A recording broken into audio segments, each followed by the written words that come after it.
Okay. I'm tired. After filming this, I'm gonna go to sleep. I'm gonna go to sleep. And you might be wondering, doesn't it? It looks bright outside. Like it looks like it's daytime. It is. It is daytime. It actually is 9:36 in the morning. I haven't gone to sleep though. So after I film this, I'm gonna go to sleep. I'm gonna wake up. I'm gonna edit this video, and I'm gonna post it on YouTube. And then I'm gonna have like 10 people watch it, and it's all gonna be happy because I'm gonna be happy, and I hope you're gonna be happy. Maybe not with this opinion though, because today we're gonna be reviewing the Swans album, Leaving Meaning. This is the band's like 15th studio album and their 5th since their comeback in 2010. And now we're on the next incarnation of Swans, as Gira has numerously stated time and time again that the Glowing Man was the end of the recent incarnation of Swans, and I really don't know what that means, but I guess it's just a new wave of the band. What can I say about Swans that hasn't been said already? They're a very versatile band. They have a lot of great albums in their catalog.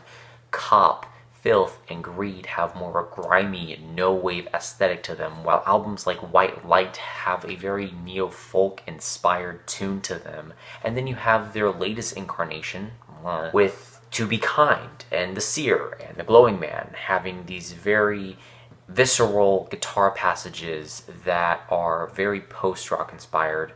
Very post-rock inspired. Very. So on Leaving Meaning, what do we get? Well, we get a side of Swans that we have seen before. We get the side where folk comes into play, avant folk comes into play, gothic rock comes into play. You also get wisps of post-rock and almost no-wave sounds as well. I think the last track of this album has a very strong influence from the early material Swans released. There's also more of a dronier side to this album more than any other Swans album in my opinion, as there are numerous songs that breach the 10-minute mark, which is nothing unusual for Swans in that their latest material with To Be Kind and The Glowing Man had numerous songs on those albums breaching the 10-minute mark. And you can't talk about Swans without talking about their 45-minute song, The Seer, which of course lands on the album, The Seer. But I think what holds those songs and those albums different from what Leaving Meaning does is that those albums were interesting in a way. Not saying that this album completely is devoid of any interest or is uninteresting all the time, but for the most part it is. And I came into this Swans album expecting another kind of post-rock album, and of course that's what we get, but this definitely is not the post-rock you see coming from Swans, as it is more of a White Light sounding album with a lot of shinier, more nicely tuned guitars on this album that feel more clean than anything else. It's like you can wipe it with cloth, while the older material, or at least the earlier 2010 material, Swans, had more of a grimier aesthetic to them. But again, I came into this album expecting a post-rock album of that caliber, and I was quite disappointed what I heard on this album. As the teaser tracks, to me, kind of, I like them. The Hanging Man isn't one of my favorites, though. It's Coming It's Real is one of my favorite singles of this year, but The Hanging Man felt like a weird detour, and it didn't really feel like it connected with It's Coming It's Real. So I was quite confused when these were the two singles coming from this album. And then I heard The Hanging Man in the context of this record, and I can't even say it even goes into the theme all that much, as it's kind of placed in the middle of the first disc, and it has no connection to any of the songs on here. As the two songs before it, Hums and Aniline, feel more like folk-inspired songs, while this song feels post-rockish with the more primal guitars, with the thunderous drums, that kind of predator hunting the prey kind of drums. It's like dun dun dun dun dun dun.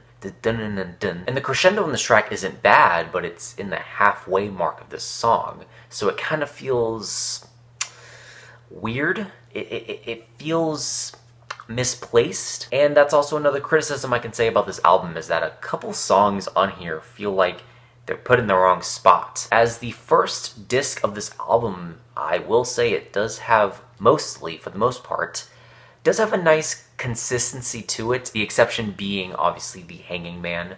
But then you get into the second disc, and I feel like it just kind of falls apart. You have songs like The Phantom Limb, which kind of have this no-wave feel to it. Greed, Cop, blah. And a lot of the vocals like layer on top of one another in the most uninteresting way. This song in particular is one of my least favorites on this track, but not as bad as the song. For me, this song is a 12-minute snooze fest, as there isn't really much to it. As you have the twinkling synthesizers kind of playing in the background in the first part of this track, and then you get some vocals, you get some drums, and then you get this droning piece. And look, drone sometimes can be good.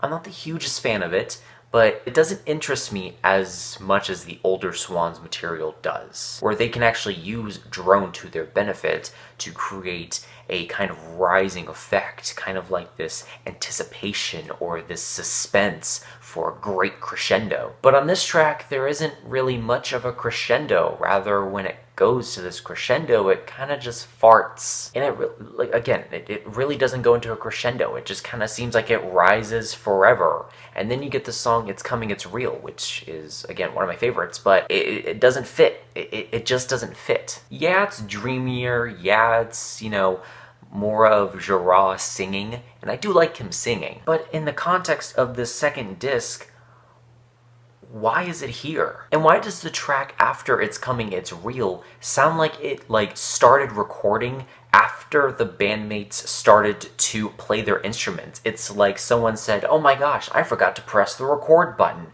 Oh no. And Gira was like, oh, we can just fix that and just kind of have a fade-in effect. And while I don't hate this song, it just kind of makes me wonder, why did it just start randomly? But I guess let me talk about the highlights on this album, because there are some, and I will give it credit, there are good highlights on this album. The song Sunfucker, great title by the way. It is a great song. I think it does close out the first disc pretty nicely, as it kind of leads you anticipating for what the next disc has. You have Gira singing very harshly, screaming, "Sunfucker!" And it's kind of funny, and I really appreciate it. I like it. I mean, it's really funny, but it's also really intense. The instrumentation on this is great. I love the crescendo this track has. It kind of has like a part 1 and part 2 to it, but they're connected in a way. And at 10 minutes, I don't find myself bored throughout this track. It's one of the few tracks that excites me and makes me interested for what's coming next. The song What Is This actually has a great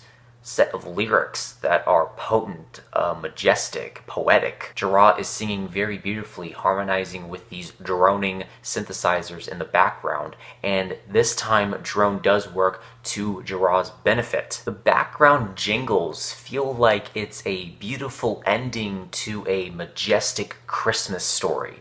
That's just what I get from this song, okay? These are two highlights from the album, along with It's Coming, It's Real, which, I mean, I initially liked it, I still like it, even in the context of this record. There's a nice rise, there's a nice build to a very monumental crescendo, which isn't as, loud or explosive as other Swans crescendos are, but still, it's something that you would go back to over and over again. My problems boil down to mainly this. I love the veracity of each instrument that is used on this album. I love the effects, I love the backing vocals, I love the vocals, but I don't think it all comes together all that well. And even when a song does come together, it doesn't feel like it fits in the track listing. As the song The Hanging Man feels out of place. The song The Phantom Limb seems like a phantom limb. Like, what is it doing here? And the nub, while I believe it was meticulously worked on, I don't see any replay value of this song in particular. And that really disappointed me when I first listened to this, and then I listened to it again without the veil of expectation, and then I wasn't excited. I still was not excited. I was just wondering, what about this album makes me confused? Why am I not liking this as much as other people? And then it kind of just hit me is that this album just didn't click with me. As a lot of people like the lush sounds that are on this album. Yes, they're very cathedral-like, they're very orchestral-like. They're not loud, they're not grandiose in a way, but they're very commendable, and there has definitely been a lot of work into making these songs. I can say that confidently, because I know Gira does not half-ass his music. I really genuinely don't believe that he does. I just think a lot of what's on this album doesn't fit together all that well, as it kind of feels like a puzzle piece that has some missing pieces and some pieces that don't fit right. The whole picture doesn't feel like it's whole in a way. And this album just doesn't excite me as other Swans albums do. And it's unfortunate. I went into this album wanting to like it, and I came out not enjoying a lot of what I heard, but not hating a lot of what I heard. I don't hate anything about this album. I just don't find anything about this album to be extremely appealing to me. As I can probably say, this is one of my least favorite Swans albums that they've put out. And honestly, I think that just sums up my opinion on this album as a whole. It just, to me, feels uninspired, it feels uninteresting, it feels lackadaisical. At the end of the day, Leaving Meaning by Swans, I'll give it a C+. And that hurts me to say, because I wanted to like this album. I just didn't. But yeah, if you like it, let me know. Outro. Thank you so much for watching. I hope you enjoyed. Let me know your thoughts and opinions on this album down below. Let me know what albums you want me to review next, and that is it. Leave a like, comment, share, do whatever you want. Let me know how I can improve these videos down below, and remember, this is only my opinion, because music is subjective.